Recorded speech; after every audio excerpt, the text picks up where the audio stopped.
You are listening to The Dish on Health IT, brought to you by Point of Care Partners, a leading health IT consultancy. Each episode will feature a rotating panel of senior consultants and guests who will talk about trends and innovations in health IT, while also highlighting how organizations can leverage these advances to solve their business problems. This episode features two guests from the Council for Affordable Quality Healthcare, or CAQH. April Todd, Senior Vice President of the Committee on Operating Rules, or CORE, and Erin Weber, Director of CORE, both join our Dish on Health IT host to discuss standards adoption around pharmacy and medical benefit, burden reduction, value-based care, ongoing pilots, and the work CAQH is doing in general. We hope you find today's episode helpful and that you'll share your topic ideas with us by emailing us at podcast@pocp.com. Hello, everyone, and welcome to The Dish on Health IT, where we break down and discuss some of Health IT's biggest news and most exciting milestones with leading industry guests. We at Point of Care Partners are Health IT consultants. We work with stakeholders across the healthcare ecosystem, and we're viewed as an independent, trusted party. I'm Ken Kleinberg, Practice Lead for Innovative Technologies, and your host. My co-host, Jocelyn Keegan, and I are excited to welcome our special guests from the Council for Affordable Quality Healthcare, that is CAQH, April Todd, Senior Vice President, and Erin Weber, Director at CORE. Among the key topics we're planning to discuss today are driving adoption of transactions and standards in pharmacy and medical benefit, FHIR, use cases such as prior authorization, burden reduction, return on investment, pilot work. Perhaps we'll have some time to talk about the Cleveland Clinic and value-based care. But before we jump into this discussion, I'd like my co-host, Jocelyn, to briefly introduce herself and tell us what excites her about today's podcast. Jocelyn? Great. Thanks, Ken. I'm super excited to be here today. For folks that are listening for the first time, I'm Jocelyn Keegan. I'm our payer practice lead here at Point of Care Partners. In addition to that, I'm actually the program manager for the Davinci initiative, which is spending a lot of time around some of the topics we're going to discuss with the CAQH folks. And I come from a product management background and have actually owned a number of the topics through my time here in healthcare that the CAQH folks focus on. So why I'm excited to have Erin and April with us today is I actually entered healthcare and working in healthcare IT, focused on both the medical and the pharmacy space when we look at transactions and automating workflow, and spent a lot of time getting the initial pharmacy standards around prior authorizations up and running in my product management days. So I'm really excited to see CAQH really expand their work on the indices there and transaction adoption across X12. It's been great to get to know the team over the last couple of years. And I'm really excited about there being a starting place with the survey work that they're doing so that we can really start to uncover what's working, where the blockers are. And I think as we start to look at this wider range of transactions in US healthcare, we're going to be able to understand where we make our investments and really get at the core issues and barriers that we've had around adoption in some areas. So it's always great to hear their unique perspective at the seat at the table that they get to enjoy at CAQH, and look forward to today's discussion. Okay, great. Let's greet our guests, April Todd and Erin Weber. Welcome to the Dish on Health IT. Thanks for taking some time to talk to us. How about we start with the two of you more fully introducing yourselves. Tell us a little bit about yourselves, how you got involved with CAQH. April, would you go first? Sure, happy to, and thank you for having us with you today. Just by way of background, I've been fortunate to, I think, work in almost every sector of healthcare and the healthcare policy space. Actually, my very first job was working in long-term care, getting the first EHR up and running in the nursing home that I was at. But since then, I've had experience in government on the health plan side, working in the consultant and IT space, and also, now with CAQH within the nonprofit space. So I feel like I've had been very fortunate to have some broad experience all across the industry, and have really learned to appreciate the vast diversity of perspectives and the need for agreement and alignment to make progress within this industry. And so Happy to be here and happy to talk a bit more about CAQH. I can hand it over to Erin. Thanks, April, and thanks to Ken and Jocelyn for having us today. My background is in strategic revenue cycle consulting. So prior to CAQH, I was at PricewaterhouseCoopers doing work with the Veterans Health Administration. And then prior to that with the advisory board company where I worked with hospitals and health systems around the country to identify and implement best practices. What I love about CAQH and CORE specifically is the focus on mission. So rather than solving for a single client challenge, we're really working to implement change at a national level. I'm really passionate about bringing together disparate stakeholders to have what are sometimes difficult and challenging conversations about how to drive progress through automation and interoperability. All right, well, thanks both of you.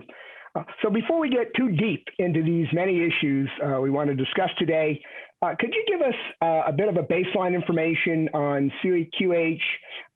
Many people have likely heard of your work, CORE, and of the Index adoption and benchmarking reports.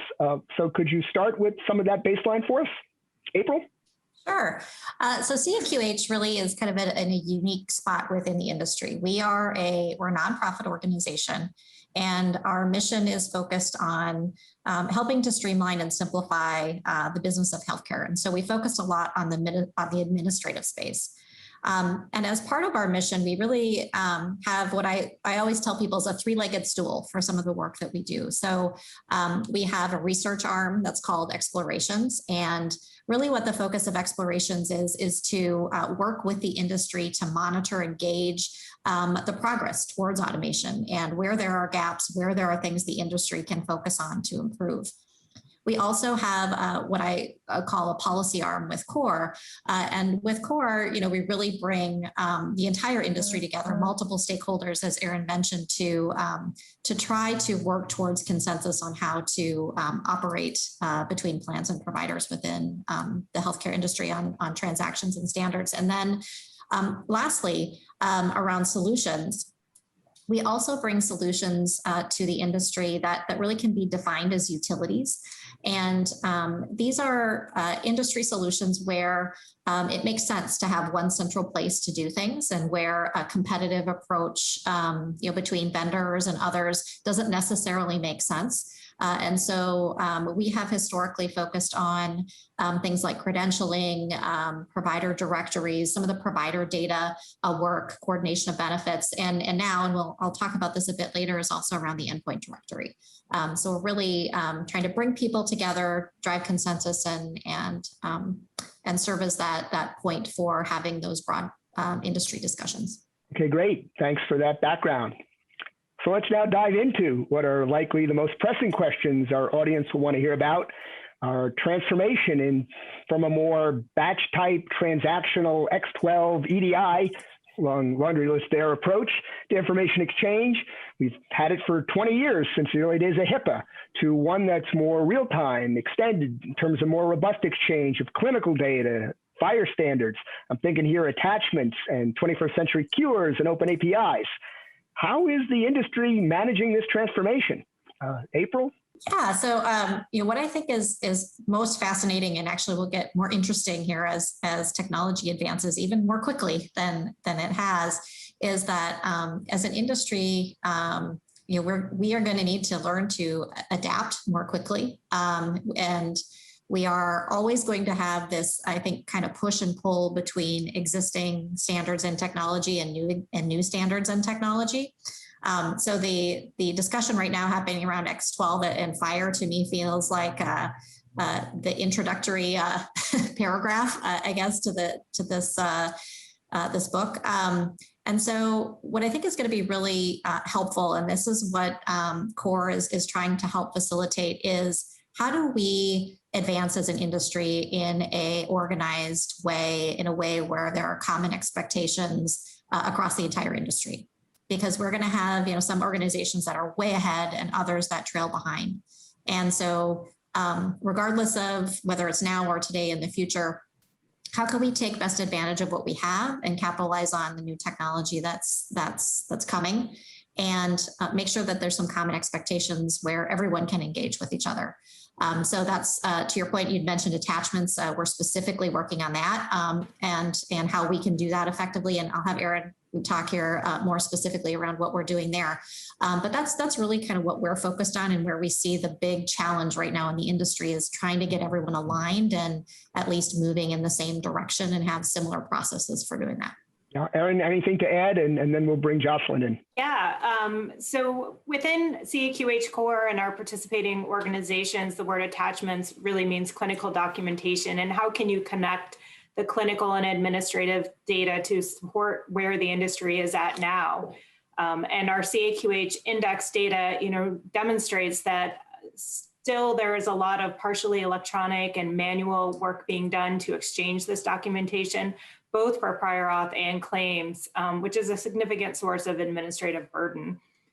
We just had a CAQH Core subgroup complete the development of draft operating rules for the prior authorization use case related to the exchange of attachments, and they're about to begin work on claim attachments. And we hope that those rules will be finalized later this year. A key aspect of the draft rules and the debate and discussion that the participants had was how to consider how to consider how X12 and FHIR transactions can work well together, given we know this is what will have to happen for a successful transformation. So that the group looked at the various exchange formats, and both are included in the draft rules. Jocelyn, you have extensive experience with these many FHIR accelerators, in particular the Davinci Project between payers and providers. With your POCP hat on, what are your thoughts?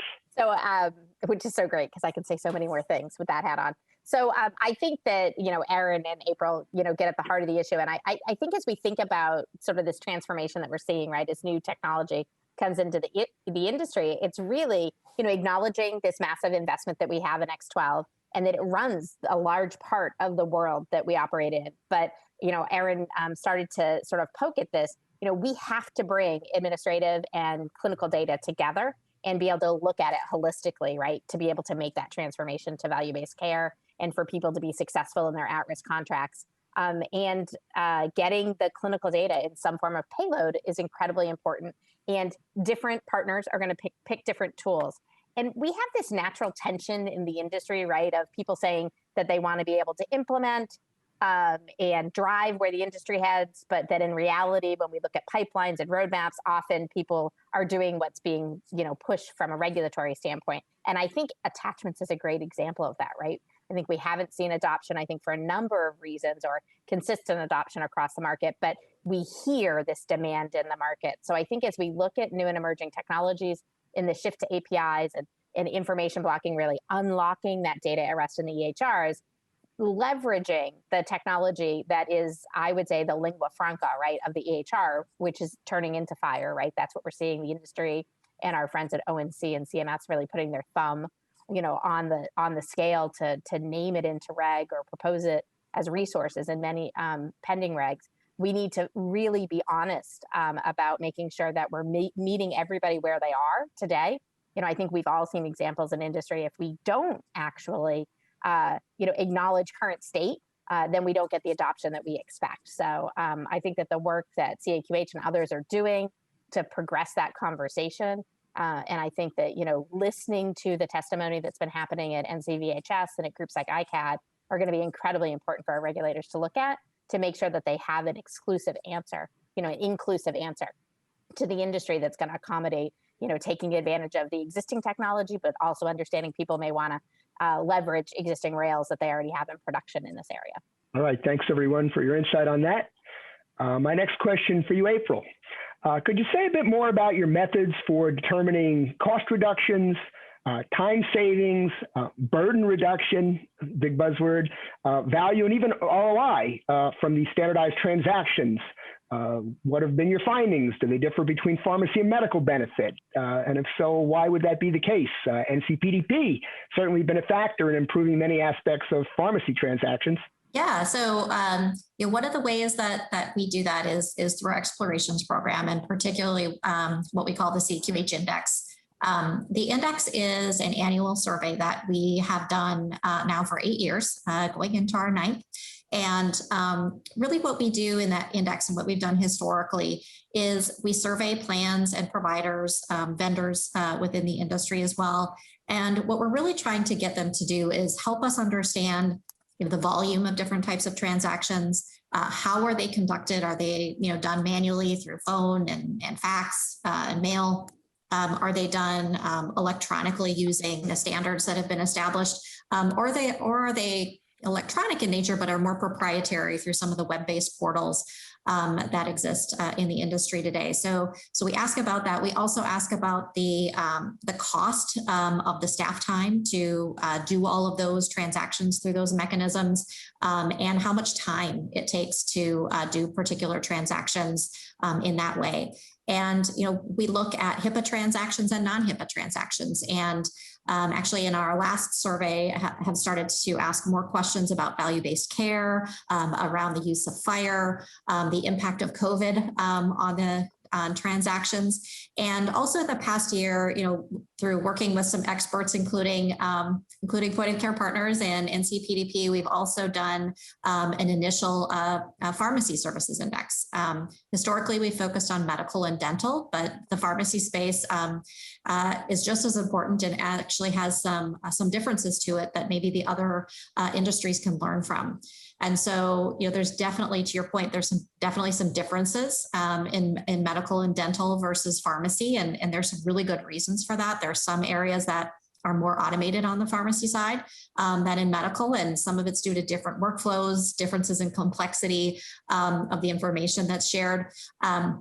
But we're really looking forward in the next year to expanding on the pharmacy services index and engaging with more industry partners to gather their experience and help to figure out where are the biggest places where we can get a return on investment and improve not only for the pharmacy industry, but with all industries and what they can learn from each other. Jocelyn, comments? Yeah, I think this is really important because I think we have to measure things in order to understand where we're making progress, where there are barriers. And I think our goal should be to move, the goal of moving people to more and more automation. There are no, silver bullets out there, right? We have to get each user in each location to use more and more automation. And that is no easy lift. So I think that the work that CAQH is doing here, and I think inclusion of the pharmacy workflows is incredibly important. I'd like to just to pause and reflect on the fact that we have seen this amazing voluntary adoption, upwards of 80 and 90% adoption with some of the PBMs and provider workflows around EPA in the pharmacy industry. And I think that to April's point, there are significant differences between what we do on the medical side versus what we do in retail pharmacy, right? And I think that one of the big distinctions is that the pharmacy side of the world has really grappled with, at least on retail, specialty I think is more akin to where we are on medical in so many places, this world where we're seeing, something doesn't get dispensed, right, until a pharmacist or the pharmacy knows they're going to get paid for it, right? That's a huge difference. And so that those two worlds of medical benefit versus pharmacy benefit and payment and the actual, clinical activity are really tightly wound together in real-time pharmacy. I think that's important, but I also think that it'll be interesting to see as we start to measure and we get that more nuanced information out of the pharmacy participants. Are there things that we're doing on both sides that can go both ways to improve things?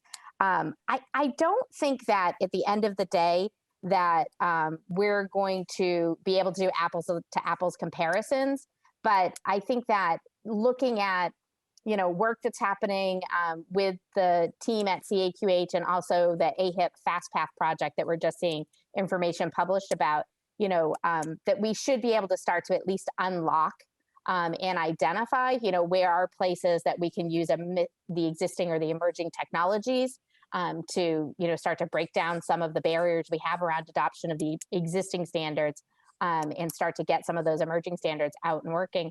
But I also think that being able to, I don't know if the word I would use is just vocabulary build, common ways to talk about these challenges in the industry, and that starting to unlock this whole this whole point of, it's really not prior authorization unto itself that's really driving these challenges, but it's all of the steps leading up to prior authorization, both on the pharmacy and the medical side, that is really need to be unlocked and automated sort of one by one to improve data transparency and the information equity for the provider and the payer knowing the same thing about patients' benefits, so that people can sort of make better informed decisions further upstream than sort of all of the pain sort of colliding around the exercise around prior authorization. And I think you could take that same sort of logic and apply it across a number of other workflows in the space between provider and payer collaboration. Well, let's take that topic of prior authorization, that use case, and dive a little deeper here. For sure, there's room for improvement in terms of the transactions and standards. What is it about that use case that made it stand out as having the lowest level of adoption of the many other transactions? What do we think will improve this situation? There's some regulation that was rapidly finalized from the past administration, appears to be on hold with the new administration. Erin or April, what could you say about that? I can start off and talk about some of the barriers we've seen in our research. Certainly Jocelyn mentioned one of them just now, and that's sort of the steps leading up to the prior authorization itself. Of course, we saw new data coming from the AMA just in the past couple of weeks about the considerable burden of prior authorization, even as COVID, restricted the use of prior authorizations. Providers are still saying it's a significant challenge. In terms of barriers to actually automating prior authorization, what we heard from the industry through our research is first and foremost a lack of understanding around the breadth of the information available in the transaction, the 278 transaction, and a lack of an awareness. I was continually surprised by the number of providers we spoke to who didn't even know that there was a HIPAA transaction, despite all of the work that has been done to educate the industry. Also, the limited availability of vendor products to readily support the standard transaction. There's a bit of a who comes first challenge here in terms of, are the providers asking for it? Are the vendors offering it? Some of our data showed a few years ago that only about 12% of vendors supported the 278 transaction compared to 75% and higher for the other transactions. There are a lot of variations in state requirements for prior authorization in terms of manual interventions and response times. Of course, we touched on this earlier, the lack of a attachment standard to communicate that clinical documentation, which is a key part of automation. And just generally, as we've been talking about, the lack of integration between the clinical and administrative systems, as well as the fact that the industry is at varying levels of maturity along that standards and technology adoption curve, making interoperability a real challenge. Now, that said, this year we saw a bit of an uptick in the automation of prior authorization in the CAQH Index, up from about 12% in 2019 to 21% in 2020.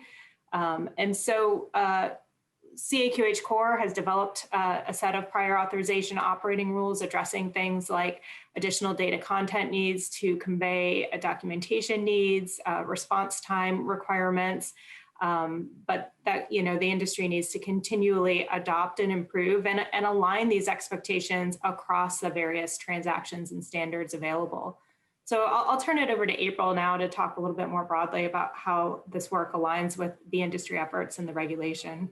Yeah, and one of the things I'd highlight too, you'd mentioned Cleveland Clinic and some of the work that we've been doing there. One of the things that we have started to do over the past couple of years and incorporate it just into our general processes is to gather ROI of the different rules and things that we're doing.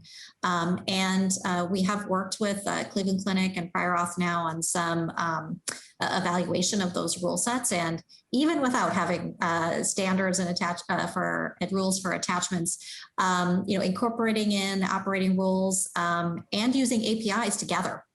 So using the new technology and the operating rules really helped in that process, reducing some time by around 80%. from their staff time. So we're seeing some real improvement there, but definitely more improvement to be made, and bringing in attachments could be a really big help to that as well.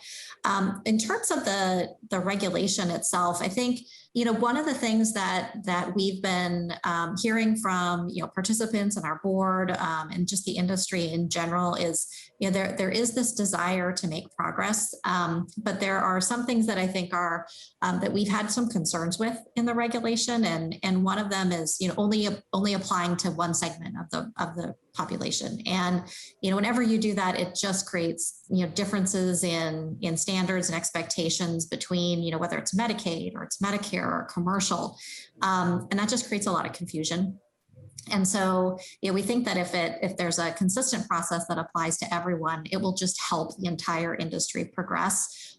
So that's one of the key things that I think is really needed within the industry, and also just explaining how are some of the new rules that would go in place, how does it relate to HIPAA, so that we can make sure whatever we roll out to the industry that we're clear and there isn't confusion, because whenever there's confusion, it's going to impact adoption, and none of us want that. And so those have been our thoughts around the regulation. We very much support, having improvement and increasing technology, but we do need to make sure we have processes that encourage adoption, because that's the most important thing at the end of the day.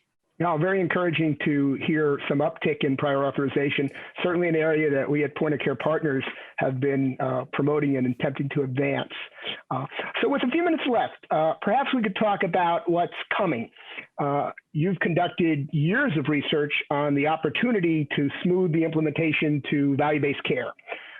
Certainly many complexities to this, such as patient attribution. Could you discuss your role in this adoption of value-based care? Yeah, so a few years ago, our board in particular started feeling some of the same pain points they were feeling when CAQH Core was first founded and the HIPAA transactions were first being implemented. And that was that even though you may have standard processes and ways of doing things, everyone's still doing things just a little bit differently, which makes it very hard to automate and can create real burdens.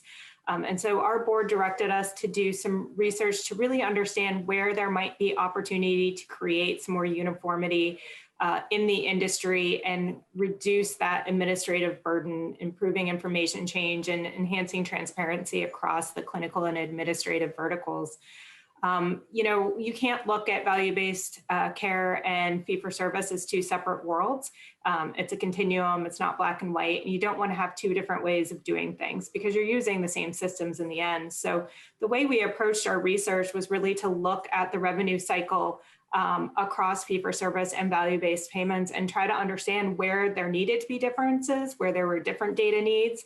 And out of that, identified some key opportunity areas for streamlining value-based payments across the industry. Most recently, we took on the challenge of sharing of patient and provider attribution information and released a set of operating rules at the end of last year that enable the sharing of both single patient attribution information in the eligibility transaction and a roster of attributed patients using a version of the X12 834 transaction.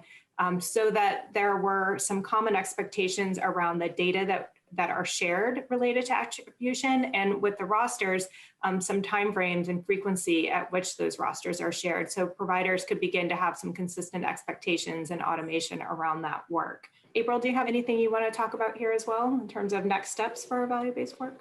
Yeah, in terms of next steps, as Erin mentioned, we got a priority list from our advisory group as to this is the most important, and then move on. Attribution was definitely the one that was identified as we need to tackle this. And so we started with that. And I think, in addition to the rules that we put out there, we're also monitoring to see what is happening with FHIR and some of the progress that's been made there, and when does it make sense to incorporate that. So we're watching that as well. And what we're working on right now is our second priority is, are there things that we can do in the exchange of information to support, quality measures and gaps in care? And so we're conducting an environmental scan right now to gauge what's happening and what could be done to at least start to make it a little simpler. And we know, there are a number of other groups looking at that as well. But I think, from the role that we have as a designated operating role authoring entity from HHS is, can we use that to help to bring together everything everyone's doing and try to align that and create some common expectations. So we're working on that. We know it's an extremely huge challenge within the industry, and hoping to gather everyone's best perspectives and help to make some progress there. Jocelyn, please, what are your thoughts? I think this is great. And I just always love to listen to the work that is underway from a CAQH perspective. And I think that, what you're seeing is, the reality of sort of for all of these existing standards or existing tools that are being out there, how can you create, better ways to onboard people? And so to make sure that you get that consistency and that repeatability out of the X12 world that you need. I do think that what we're seeing is, everyone can agree we're trying to move forward to getting information standardized, codified, so that we can automate as much as possible. I think with some of the emerging standards, it does change sort of how those interactions that have been happening as we move from big transaction sets to more API real-time interactions. But, to Erin's point, the work that's happening around the exchange of the information for member attribution, this was a use case that came out really early when we were doing our data exchange work on Davinci, that being able to identify who's in a particular at-risk contract was game-changing for these folks that, had made a decision to implement via FHIR. So we've actually spent some time onboarding Erin's team to the work that's been underway at Davinci. We just balloted a draft standard for trial use 1. It's called attribution, but risk-based member identification use case. And we're seeing huge relief, right, that there are now more standard ways for people to do this in their API format. But I don't think it precludes a world where everybody's doing everything the same way. I'll use just anecdotally one of my Davinci members, who has made a decision as an organization that FHIR is the way they're going to communicate in the industry. And they do a lot of wrapping of stuff that isn't FHIR to look like FHIR coming in and out of their building. And they've got 60 different formats they currently use to exchange their attribution information with all of the payers they work with, right? So we can all agree that, having 2 or 3 standardized ways to do things is better than 60 ad hoc ways to do this information. So I think we're seeing a ton of innovation in the industry. We're seeing new and emerging technologies. I think that, April and Erin are cutting through sort of, some of the core challenges, meeting people where they are in reality. And I think that as we start to expand and really understand how FHIR is going to work in a world, to date that has been so controlled by HIPAA and the X12 name standards in those worlds, we're going to continue to look for how they interact and come up with, work like we've done in prior authorization to make sure that there's a clear path and exchange path for people who want to leverage new standards, but also use and leverage the existing standards that they already have significant investment in. So I think it's an exciting time to be in this space. I think that there's tremendous progress that's being made.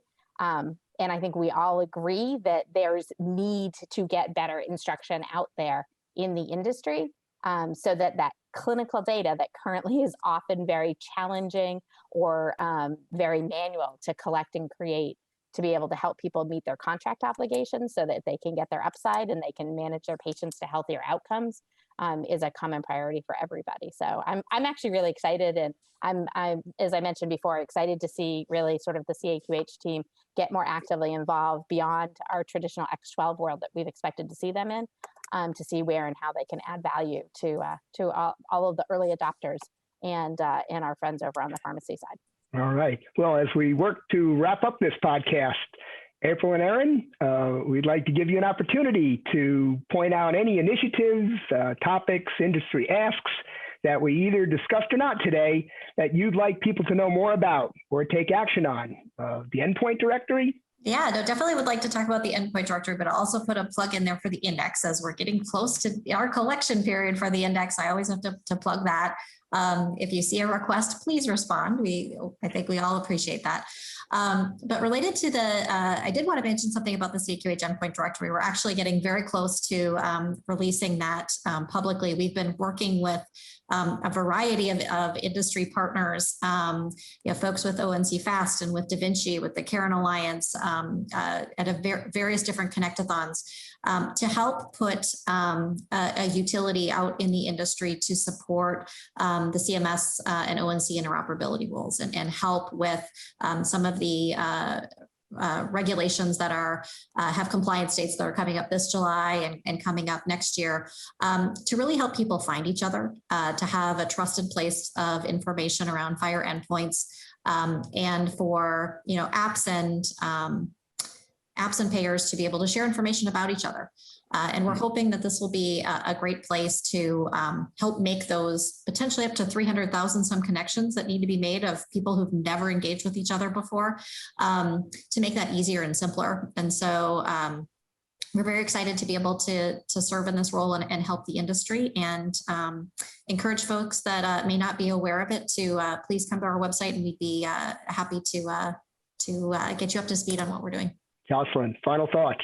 I think this is great. And I think that, what you're seeing in the work, I think that CAQH is doing around Endpoint Directory is a great example of, and thanks for the plug around the work at ONC Fast, really saying, how do we scale as an industry, and not always having the perfect penultimate solution, but how do we innovate and allow, sort of existing parties and new parties in the industry to be able to provide solutions for these new technologies that we're deploying, really large scale. I think that, Erin made a point earlier about the fact that, as we look at these emerging regs that are pushing people forward, I think at a pace that we didn't anticipate adoption of FHIR, especially on the payer side, the more and more those regs are all payer or expand the footprint of lives covered, the more important it is for us to have tools and utilities out there like endpoint directories. So if you haven't spent time following what's happening with ONC Fast, I recommend folks take some time to go and look at all of the functional areas that we're really looking to define those standards,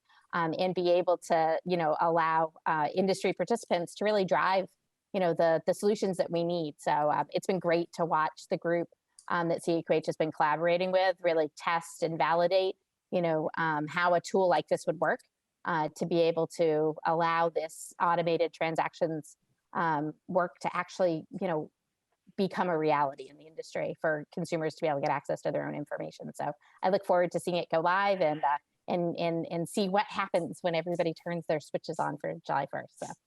Okay, great. I want to thank my co-host, Jocelyn Keegan, and especially to our distinguished guests, April Todd and Erin Weber of CAQH. And thanks to our audience for listening to this edition of Point of Care Partners, the Dish on Health IT. Please follow us on Apple Podcasts, Spotify, or whatever platform you use to pick up your podcasts, including our most recent new platform that just started carrying us, Healthcare Now Radio and the podcast channel. And if you prefer, you could also watch extended versions of our podcast on the POCP video channel on our website. And remember, especially as the weather is getting warmer, Health IT is a dish best served hot. Thank you. Is it a challenge to stay on top of interoperability regulations and the flurry of activity with FHIR accelerators? Email us at interopoutlook@pocp.com to learn more about our new Interoperability Outlook subscription monitoring service.